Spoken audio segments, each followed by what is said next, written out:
Paano ba mag-fill ng ink sa printer na Epson L5290? Watch this.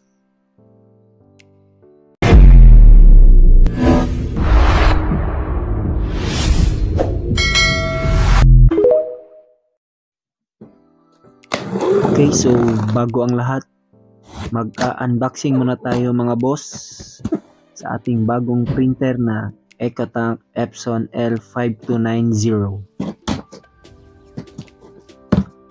Tingnan natin kung ano ang laman itong printer na to. Okay, so meron tayong installer, yung CD niya.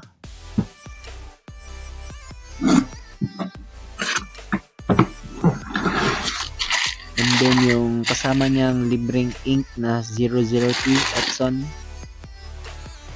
4 na kulay yan.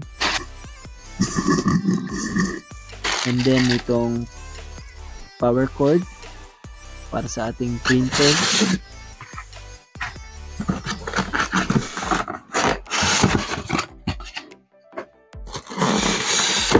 And then yung printer na mismo, yung ating Epson L5290.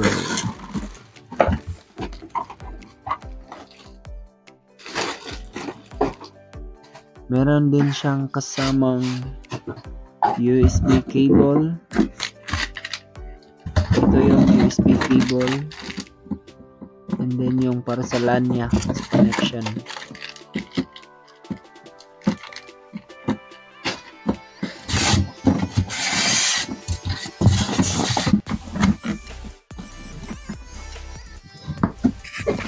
So ito yung ating printer na Epson L5290. Ito yung kanyang capacity na kayang i-print. So ano bang pwedeng magawa ng ating printer? So makapag-print, photocopy or scan, fax, and then Wi-Fi ready na rin ito. So pwede ka nang mag-print via phone.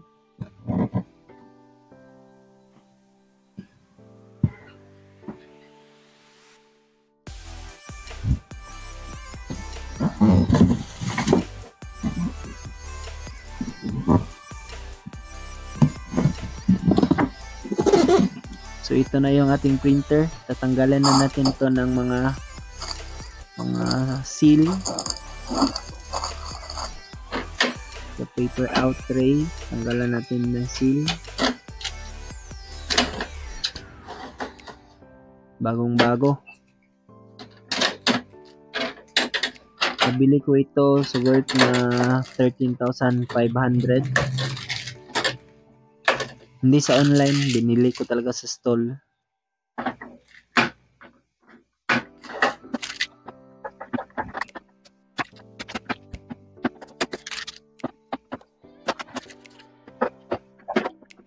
Okay, so ito yung kanyang printer panel.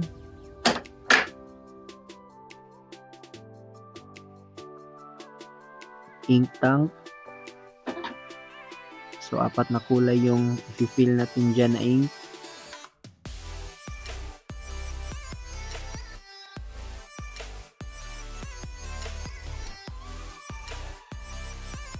Paper out tray.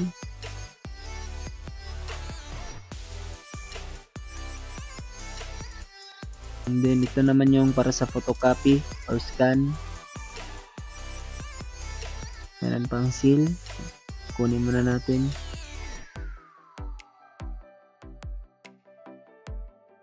So meron din itong ADF. So pwede ka ditong mag-photocopy ng long.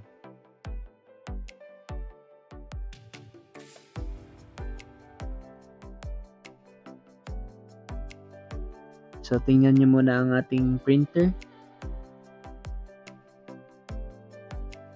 Ang ganda. Pangbultuhan na printing ito. Kayang-kaya. Durable naman kasi ito na printer.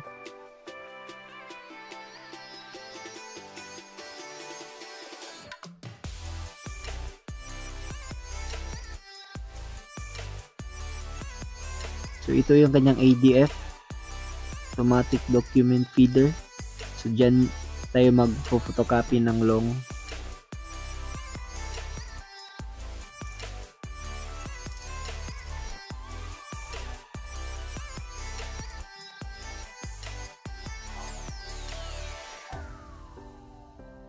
Una, turn on the power button. Configure muna natin yung main settings ng ating printer. Ano lang yan, sa location, sa time, general settings ng ating printer.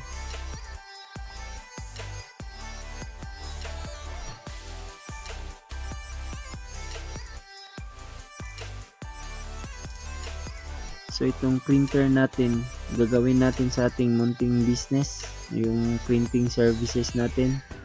So hindi genuine ink yung i-fill natin sa kanya. Gagamitan natin ito ng pigment ink. So kapag ginamitan natin ito ng pigment ink, automatic mawawala yung warranty ng warranty natin sa Epson. So mavo-void yun. Nasa sa inyo na po kung i-convert nyo itong printer nyo into pigment ink. So pag ginawa nyo yan, mawawala yung warranty nyo. Kung masira, wala na kayong habol, di nyo na pwedeng ipagawa ulit kay Epson ito.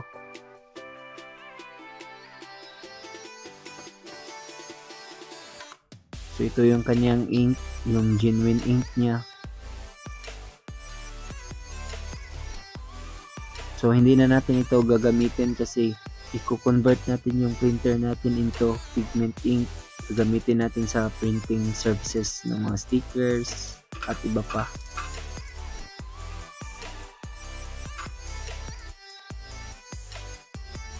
So ito yung gagamitin natin na ink sa ating printer, ang pigment ink from Kui brand. So paalala lang, kapag ginamit nyo na to, automatic wala na warranty. Void na yung warranty nito sa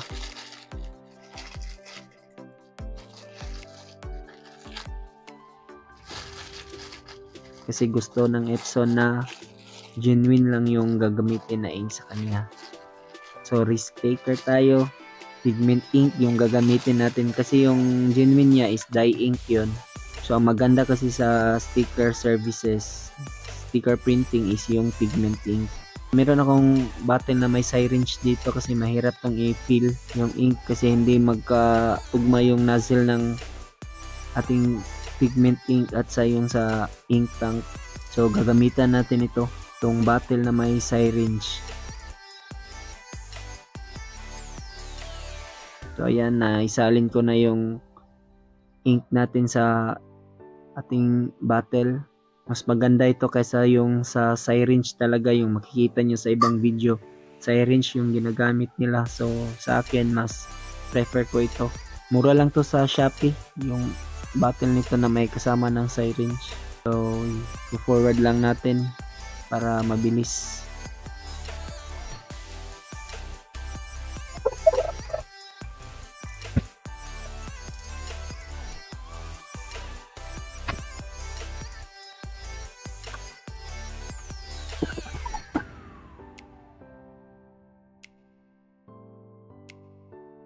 So ayan, natapos na ang pag-refill ng ink. So may black, yellow, magenta at cyan na. So i-turn on natin yung printer at i-calibrate muna natin yung ink. Kasi meron pa yung ink calibration kapag bago pa. So madali lang naman tong gawin. Sundin nyo lang yung prompt niya sa kanyang panel. So yung calibration tatagal pala ng around 10 to 15 minutes. So nilagyan ko na ng papel kasi excited na akong subukan yung yung pigment ink.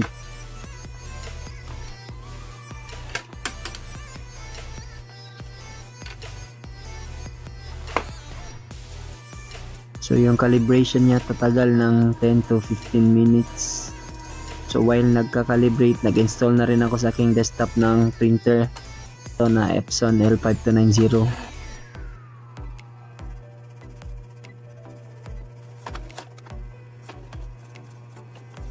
So hintayin lang natin ng kaunti. O ayan, tapos na. Calibrated na. So ayan yung printer head. So okay naman. Walang putol sa mga linya.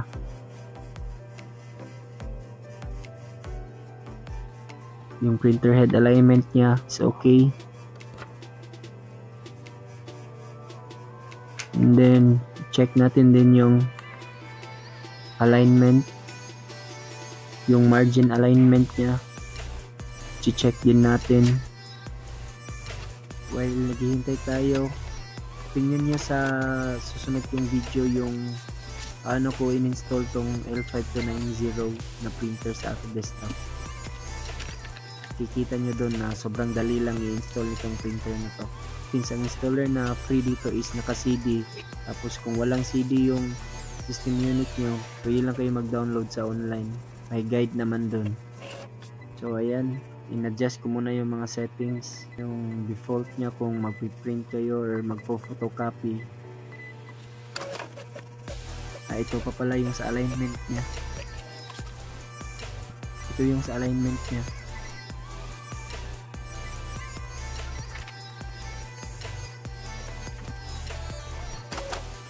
Subukan ko mag-photocopy ng colored and black and white.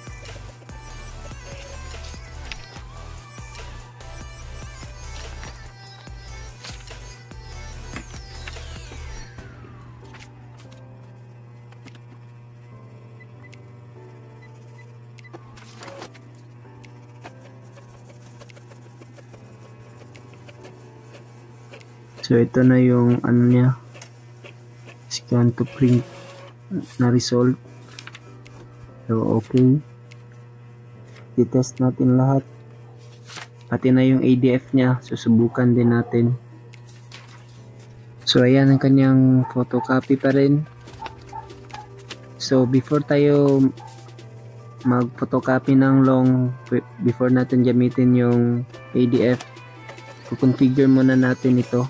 For ADF settings, si-set muna natin itong printer natin into default. Punta tayo sa settings, and then number 10 yung restore default settings. Tapos sa copy settings, i-default nyo lang, and then sa scan settings, i-default nyo lang din.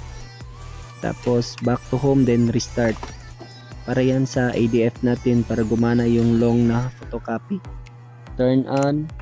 So dyan nyo ilalagay yung i-photocopy nyo na long. Isasagad nyo talaga yan. Malalaman nyo kapag yung i-photocopy nyo is nasagad na sa tray, dahil may lalabas dyan sa panel nyo na ADF. So pag ganyan, so ready na yan. Yan, isasagad nyo lang sa tray nya. May ADF na lalabas, tapos print. Warning lang kapag yung ilalagay nyo dyan na papel is medyo magusot, magpi-paper jam yan, hindi niya yan kakainin. So gaya na yan. So gaya na example, hindi kinain ng ADF yung paper na nilagay ko kasi medyo magusot na yon. So ganyan lang ang process ng ADF. Clear nyo muna sa settings yung default ng copy settings at scan settings, i-clear nyo muna.